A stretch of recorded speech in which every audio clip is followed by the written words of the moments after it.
দর্শক, নোয়াখালীর করোনা পরিস্থিতি জানাতে আমাদের সাথে যুক্ত হচ্ছেন সহকর্মী মিজানুর রহমান। মিজানুর রহমান, নোয়াখালীতে করোনা বাড়ার আসলে কি কারণ দেখছেন এবং এছাড়া করোনা মোকাবেলায় হাসপাতালগুলো কতটা প্রস্তুত? হ্যাঁ রয়েল, আপনি যেমনটি বলছিলেন যে সারা বাংলাদেশে দ্বিতীয় যে মেয়াদে অর্থাৎ দ্বিতীয়ভাবে যে করোনা ভাইরাস নতুন ভ্যারিয়েন্টে যে বাংলাদেশে প্রাদুর্ভাব দেখা দিয়েছে, তার মধ্যে প্রথম এই নোয়াখালীতে গতকাল একজন বৃদ্ধ মারা গেছে, 80 বছর যার বয়স, তিনি জেবন হক।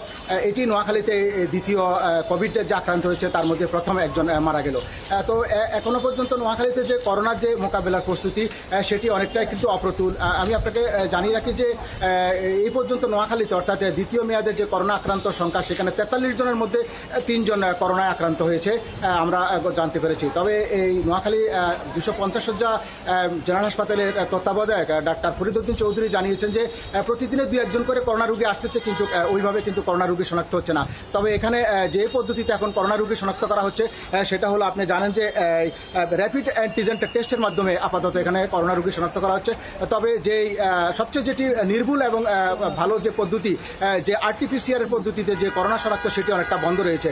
আপনি জানেন যে নোয়াখালীতে আব্দুল মালেক উকিল মেডিকেল কলেজ, অর্থাৎ যেটি নোয়াখালী মেডিকেল কলেজ এবং বিজ্ঞান ও প্রযুক্তি বিশ্ববিদ্যালয়ে দুটোতে RT-PCR মেশিন রয়েছে, কিন্তু সেই মেশিনগুলো দীর্ঘদিন থেকে বিকল এবং কিট সংকটের কারণে আপাতত এখানে করোনা রোগী শনাক্ত করা হচ্ছে না। তবে জেলা সিভিল সার্জন যিনি ডাক্তার মরিয়াম সিমি, তিনি জানিয়েছেন যে শুধু আপাতত সদর হাসপাতালে কিন্তু করোনা পরীক্ষা করা হচ্ছে। বাকি যে 9টি উপজেলা স্বাস্থ্য কমপ্লেক্স রয়েছে সেখানে কিন্তু কিটের অভাবে পরীক্ষা করা সম্ভব হচ্ছে না এবং এই করোনা মোকাবেলায় প্রস্তুতিও অনেকটা তাদের নেই।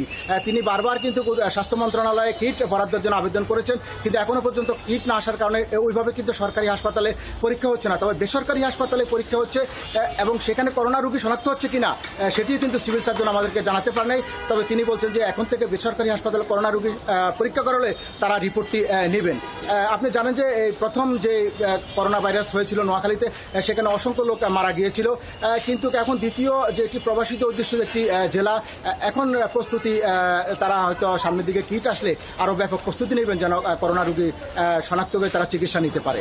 রয়েল, মিজানুর রহমান, আপনি সেখানকার খবর রাখতে থাকুন। ধন্যবাদ তথ্যগুলো দিয়ে আমাদের সাথে যুক্ত হওয়ার জন্য। দর্শক, আমাদের সাথে নোয়াখালী থেকে যুক্ত হয়েছিলেন আমাদের সহকর্মী মিজানুর রহমান। জানছিলাম সেখানকার করোনার সর্বশেষ পরিস্থিতি। এবার